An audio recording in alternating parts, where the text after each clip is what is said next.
Welcome back, people. So just to give you an update on the work I've been doing the last couple of days, in particularly on the networking bit. So last video I mentioned I'll be working on networking, which is what I've done.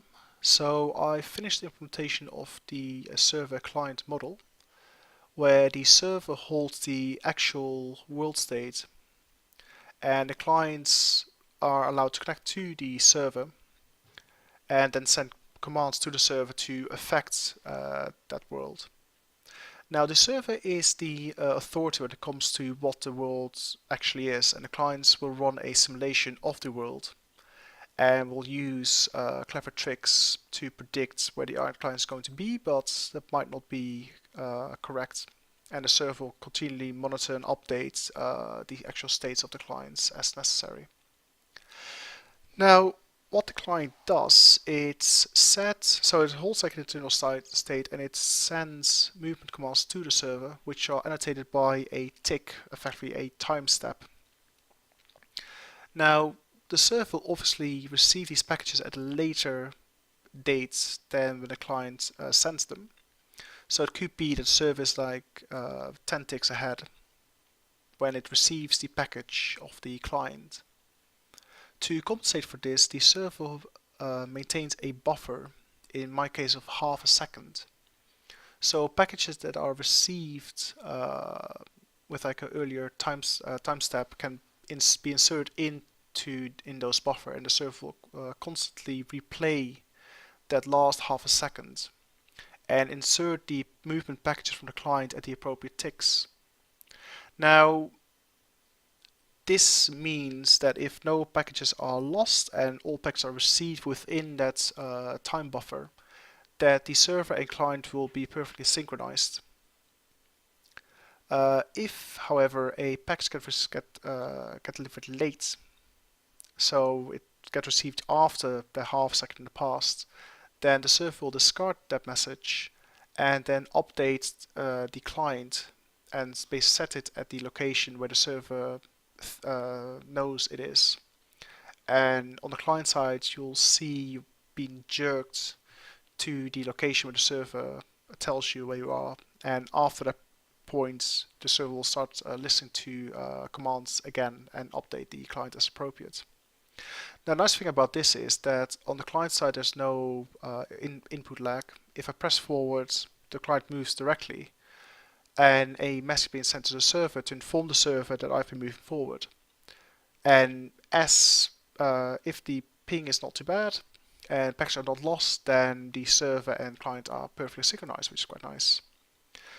Similarly, when other clients connect, all the clients will be notified, and also when other clients set move command, the server will notify the other clients about its location and whereabouts. At the moment, I only do movement, but the next phase is to include weaponry, so those will be working as well. So what we're going to do now, I'll connect a single client to the server. So this is now sending movement commands to the server, and the server is continually updating where the client is. And I'll insert a second client. Oops, that's not what I want to press. Go away. And I'll start a second client that will also connect to the same server and update the other clients about its location and vice versa. So what should happen is that on one of the clients you see the other one, and if you go back to the previous one again, we see the other client as well. Now, to make sure this actually works, I'll move the two windows apart so we can see what happens if one of the clients starts moving, like so. So if we move from like left to right, we see that the server sends the same commands to the other client and updates its location appropriately. So you see there's a little bit of lag, even though it's the same computer, but that's just, yeah, processing speed and all that. And if you go to the other one, we'll see as soon as the same thing happens here. So we basically get update about like what's going on, and if we jump and all that, then that all works, which is quite nice. Oh, I see. Okay. So yeah, so that's what we're doing so far. So funnily enough, because weapons are not being updated to server yet, I tried to like move one, because normally if you get hit by a rocket, you basically get blown away, as you saw that for a second.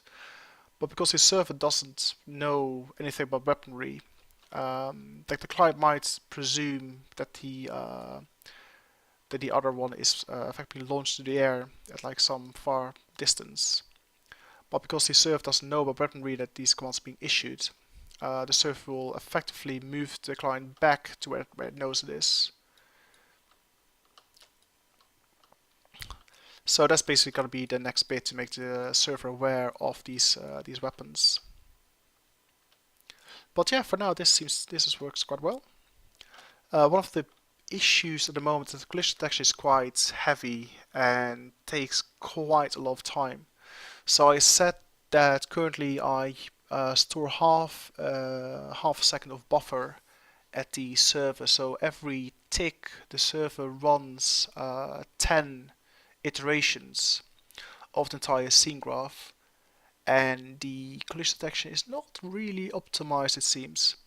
So 2 clients this is doable, 3 clients it all goes to shit.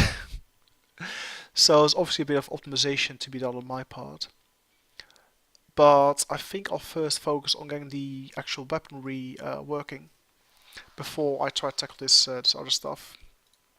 But I'm quite happy with what I've got so far. I mean, yeah, this works really, really well. I've got this really... Okay, we go. That's better. Yeah, so again, there's a few issues to be ironed out still, because I think the server now thinks the client's somewhere else. But anyways, stuff to be done. But yeah, quite chuffed we got this initial bit working at least. So thanks for watching, and I'll give you an update probably when I got the weaponry working and I've things are a little bit more robust than this at the moment. But yeah, first foray into networking, so I'm not too disappointed in getting so far in just like 1 or 2 days. So yeah, thanks for watching and cheers.